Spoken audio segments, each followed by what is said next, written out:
2018వ ఏడాదికి గాను నలుగురికి పద్మ విభూషణ్ అవార్డులను కేంద్రం ప్రకటించింది. జానపద కళాకారులు టీజెన్ బాయ్తో పాటు ఇస్మాయిల్ ఒమర్ గులే, అనిల్ కుమార్ మణిబాయ్ నాయక్, బలవంత్ మోరేశ్వర్ పురందేర్కు పద్మవిభూషణ్ ప్రకటించింది.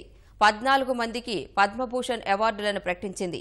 దివంగత పాత్రికేయుడు కులదీప్ నయ్యర్కు మరణానంతరం పద్మభూషణ్ ప్రకటించిన కేంద్రం ఆయనతో పాటు ఇస్రో శాస్త్రవేత్త నంబి నారాయణ్, ప్రముఖ నటుడు మోహన్ లాల్తో పాటు కరియాముండాకు పద్మభూషణ్ ఇస్తున్నట్లు తెలిపింది. వీరితో పాటు జాన్ చాంబర్స్, సుఖ్దేవ్ సింగ్ దిల్సా, ప్రవీణ్ గోర్ధన్, మహాషే ధరంపాల్ గులాటీ, దర్శన్ లాల్ జైన్, అశోక్ లక్ష్మణరావు కుక్కడే, బుధాటియా ముఖర్జీకి, వికే శుంగ్లుకి, హుకుందేవ్ నారాయణ్ యాదవ్కి కేంద్రం పద్మభూషణ్ ప్రకటించింది.